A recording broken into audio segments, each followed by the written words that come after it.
Ya, salam Bapak Ibu saudara-saudari yang dikasih dan dikasih. Kita sekarang sudah di Bandara El Tari, NTT Kupang, saudara. Tapi saya tetap setia untuk memberitakan kabar-kabar terbaru buat semua saudara ya, dimanapun saudara berada ya.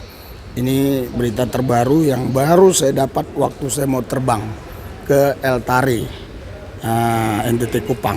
Ini ada 5 orang Hamas, satunya itu Komandan Brigadir Al-Qassam, itu tewas diserang oleh IDF atau Israel ya. Jadi saya langsung bacakan saja, saya rasa begitu ya. Ini Hamas kembali berduka. Komandan Brigadir Al-Qassam dari tribun ya. Saudara, kita nggak bisa tampilkan karena kita nggak pakai laptop ya. Oh, recording. Oh ya. Ya, Hamas kembali berduka. Komandan Brigadir Al-Qassam terbunuh. Ya, mobil berisi 5 orang dimatikan drone Israel ya. Luar biasa ya. Jadi bisa mobilnya dimatikan oleh drone ya. Tak lama berselang setelah meninggalnya pemimpin Hamas, Ismail Haniyeh, kini mencuat kabar komandan perang militer Palestina itu terbunuh. Seorang komandan perang Hamas dari Brigadir Al-Qassam tewas bersama 4 orang lainnya yang saat ini identitasnya belum diketahui ya. Sumber media mengatakan kepada Al Jazeera, Haitham Balidi, yakni seorang pemimpin sayap militer Hamas, Nablus ya, yang dikabarkan tewas oleh serangan pesawat Nirawak di Tulkarem tepi barat. Jadi saudara, 5 orang ini Hamas, tapi satunya Komandan Brigadir Al-Qassam itu yang tewas diserang oleh Israel. Sementara setelah serangan tersebut, anggota keluarga korban serangan Israel berdatangan ke rumah sakit di Tulkarem. Jadi kejadiannya di Tulkarem ya, ini jadi berarti 5 Hamas ini tugas di Tulkarem dan salah satunya komandannya ya tewas ya di Tulkarem ya, untuk mengidentifikasi jasad yang dievakuasi ya. Ya, sebentar saudara ya. Ya, media Hamas mengatakan sebuah kendaraan yang membawa para pejuang telah diserang dan salah satu komandan Brigadir Tulkarem tewas. Ya, ketegangan di tepi barat ya, ketegangan di tepi barat meningkat sebelum ya perang Israel Hamas di Gaza dimulai pada 7 Oktober dan terus memanas sejak saat itu. Serangan Israel pun sering terjadi di wilayah yang ingin didirikan negara oleh Palestina.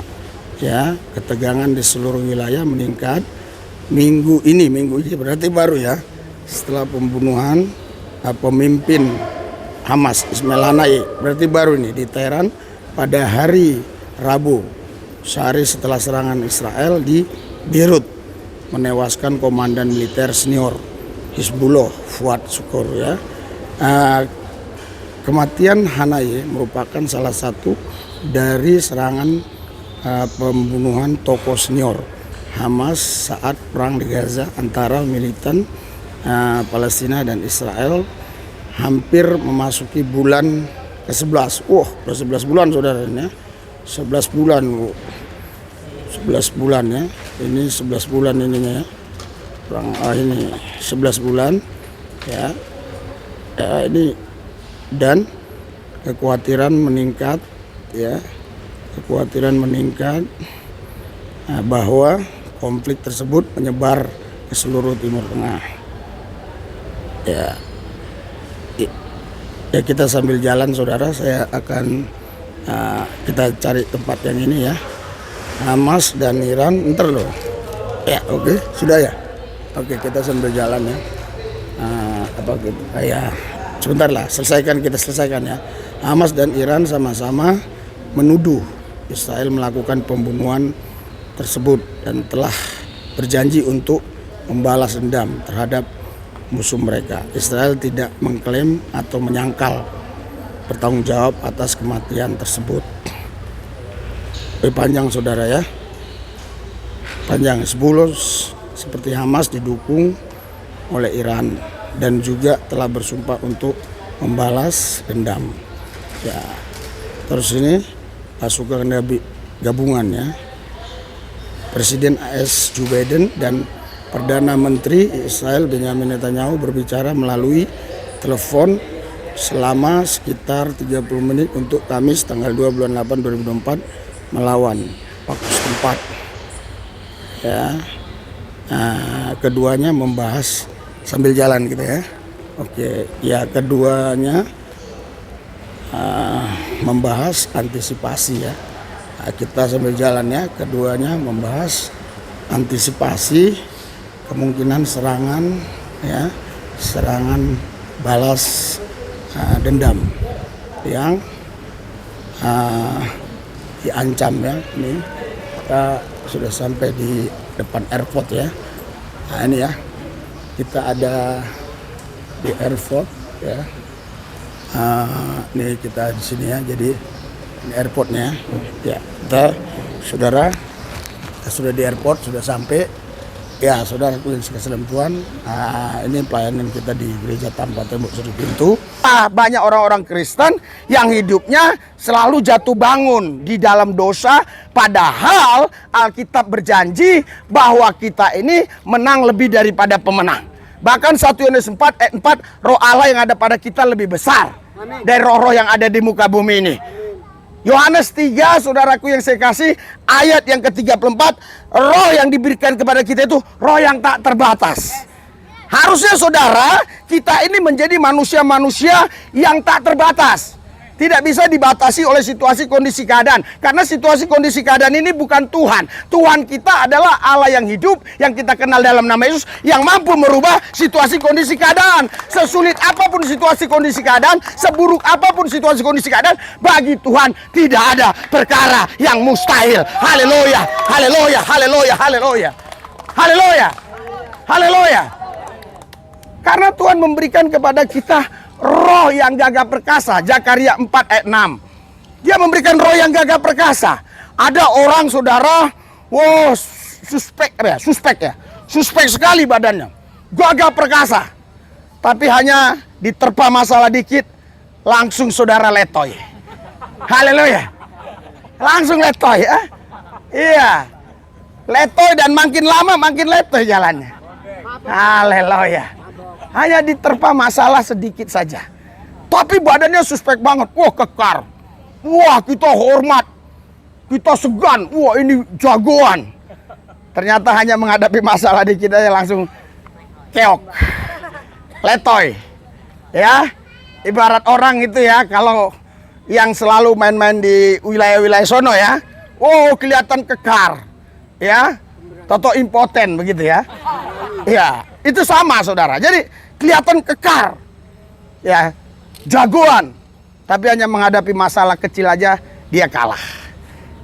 Padahal Tuhan telah memberikan kepada kita roh yang gagah perkasa. Zakaria 4 ayat 6. Haleluya, haleluya. Tuhan telah memberikan kepada kita roh yang luar biasa. Daniel pasal 4 ayat 6. Tuhan sudah kasih roh yang luar biasa. Tadi roh Allah yang lebih besar ada pada kita. Roh yang tak terbatas, roh yang gagah perkasa, roh yang luar biasa. Apa maksudnya ini semua? Artinya kita ini orang-orang spesialnya Tuhan. Artinya kita ini orang-orangnya Tuhan yang ditempatkan Tuhan di muka bumi menjadi representasi Tuhan supaya orang lain bisa melihat Tuhan lewat hidup kita. Haleluya. Itu tujuannya. Ya. Tujuannya itu, makanya Tuhan berjanji kau menang lebih daripada pemenang. Sekali waktu saudaraku yang saya kasih, ya ada seseorang ya yang ngomongnya kasar sama saya.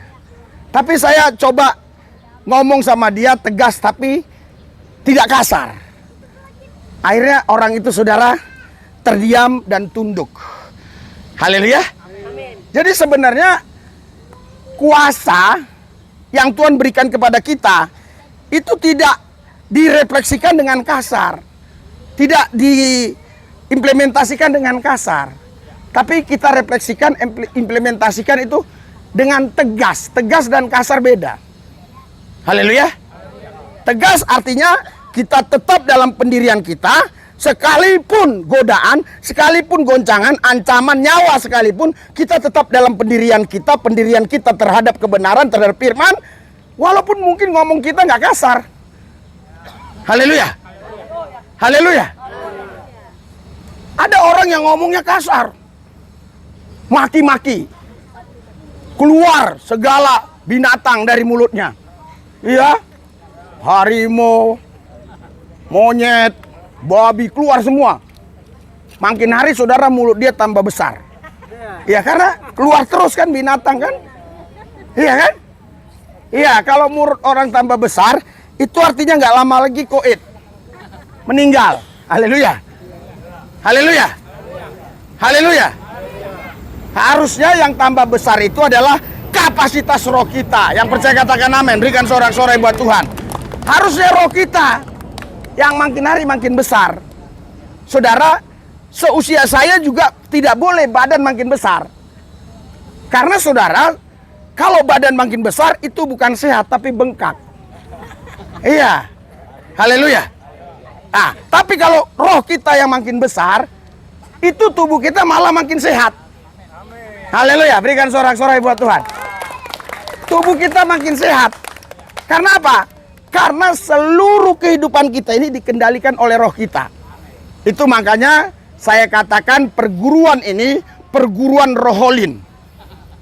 Ya, bukan perguruan Saulin. Haleluya. Tahu saudara kenapa perguruan Saulin sekarang ilmunya nggak ada lagi? Jadi kakek neneknya dulu Saulin ini punya ilmu 100. Ke bawah diturun 99 supaya jangan melawan. Yang 99 mati diturunkan lagi ke bawahnya lagi 88 supaya jangan melawan yang 99. Ya, yang 88 juga turunkan makin bawah. Ratusan tahun akhirnya namanya ada, tetapi kuasanya nggak ada. Tetapi perguruan roholin beda. Ya, dimana banyak jiwa-jiwa dimenangkan buat Tuhan ya. Selama 6 tahun kami pelayanan di sini sudah 1000. Tadinya mereka bukan Kristen bisa Kristen. Jadi Kristen itu bagi saya bukan sekedar agama, tapi keputusan orang untuk mengikut Kristus ya. Jadi doakan terus pelayanan ini supaya makin banyak jiwa-jiwa dimenangkan bagi Tuhan ya. Saudara, mari kita berdoa. Hadirat urapan kuasa Tuhan bekerja, ambil alih Tuhan, ambil alih pelayanan ini supaya banyak jiwa-jiwa dimenangkan buat Tuhan. Terima kasih Tuhan, in Jesus name, amin.